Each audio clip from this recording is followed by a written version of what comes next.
Assalamualaikum warahmatullahi wabarakatuh. Selamat siang semuanya. Kembali lagi bersama saya Muhammad Mursal Rafsanjani.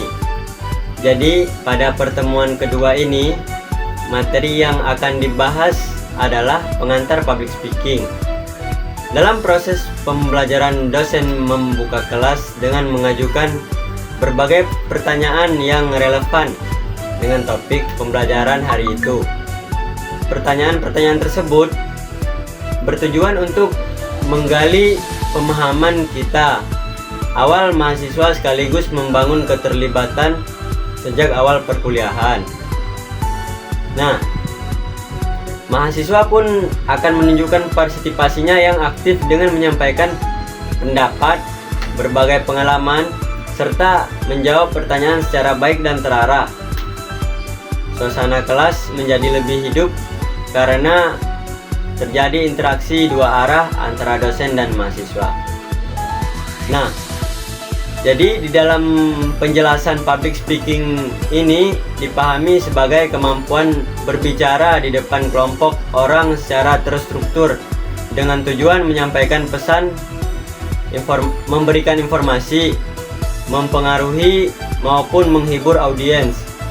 Public speaking ini merupakan bagian dari komunikasi publik yang tidak hanya bergantung pada kata-kata, tapi juga melibatkan unsur suara, ekspresi, bahasa tubuh, visual, serta cara menyampaikan yang terencana agar pesan dapat diterima secara efektif.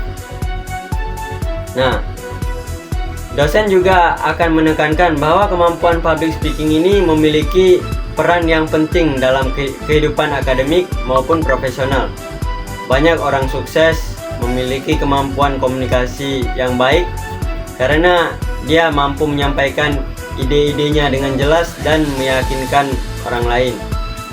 Di era perkembangan teknologi dan persaingan yang semakin ketat, kemampuan berbicara di depan umum itu menjadi salah satu keterampilan utama yang harus dimiliki mahasiswa.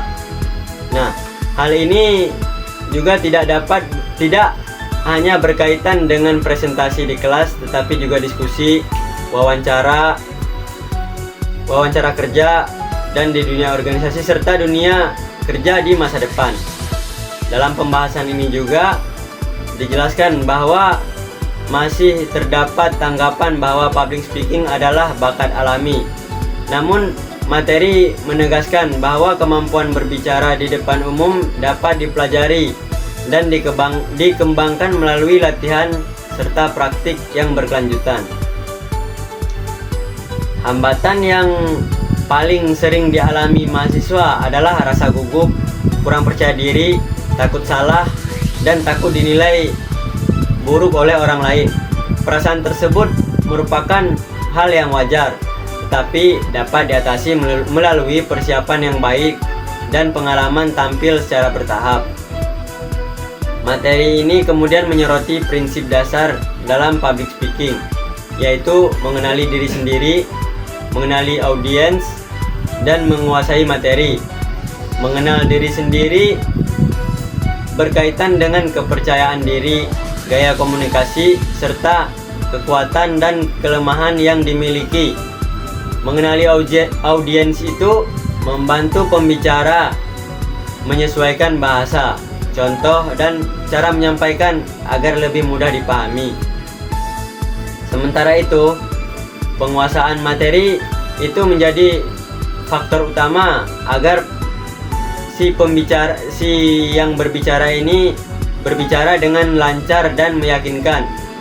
Serta selanjutnya dibahas mengenai cara melakukan presentasi yang baik. Mahasiswa juga perlu mempersiapkan materi secara matang, memahami alur penyampaian, serta membayangkan situasi presentasi sebelum tampil.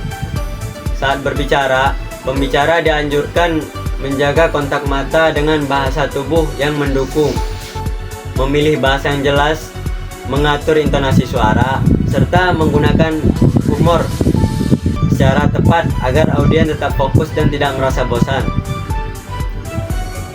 Interaksi dengan audiens juga penting, misalnya seperti mengajukan pertanyaan, memberikan contoh, atau melibatkan audiens dalam diskusi singkat. Materi ini juga menekankan pentingnya penggunaan media presentasi seperti PowerPoint, media visual, seharusnya membantu memperjelas penjelasan, bukan menggantikan peran pembicara. Kesalahan sering terjadi di antara lain slide terlalu penuh tulisan teks, tulisan sulit dibaca, penggunaan animasi berlebihan, visual tidak relevan, serta pembicara terlalu bergantung pada slide. Oleh karena itu, mahasiswa diingatkan untuk membuat slide yang sederhana, jelas, dan menarik. Selain itu, dijelaskan bahwa pembukaan presentasi merupakan bagian yang sangat menentukan karena berkaitan dengan kesan pertama audiens. Pembicara dapat memulai dengan cerita, fakta-fakta menarik, pernyataan pemantik, humor yang relevan, dan pernyataan yang menunjukkan pentingnya topik yang sedang dibahas. Pembukaan yang kuat akan membantu menarik perhatian audiens dan membangun kepercayaan sejak awal. Dalam konteks komunikasi publik, audiens yang dihadapi biasanya beragam, sehingga pembicara perlu menggunakan bahasa umum dan mudah dipahami. Umpan balik dari audiens itu sering kali terbatas, sehingga pembicara harus peka terhadap bahasa tubuh audiens sebagai tanda perhatian atau kebosanan. Hal ini menunjukkan bahwa public speaking tidak hanya berbicara, tapi juga membaca situasi komunikasi. Materi ini juga membahas pentingnya kesan pertama melalui komunikasi verbal dan nonverbal, penampilan sikap, gerakan tubuh, kontak mata, dan ekspresi wajah. Namun, bagian penting yang mempengaruhi persepsi audiens terhadap pembicara selain itu kredibilitas. Pembicara dijelaskan sebagai faktor yang menentukan keberhasilan penyampaian pesan. Kredibilitas ini dapat berasal dari latar belakang pembicara sebelum berbicara maupun dari pembicara menyampaikan materi selama presentasi. Sebagai penutup, materi pengantar public speaking ini menegaskan bahwa kemampuan ini berkembang melalui proses yang konsisten. Diperlukan ketekunan, kesabaran, dan perencanaan, persiapan, penghalusan bahasa, dan latihan yang berkelanjutan. Melalui proses tersebut, mahasiswa diharapkan mampu meningkatkan kepercayaan diri, menyampaikan ide-ide dengan jelas, serta memanfaatkan setiap kesempatan berbicara di depan umum sebagai sarana belajar dan pengembangan diri.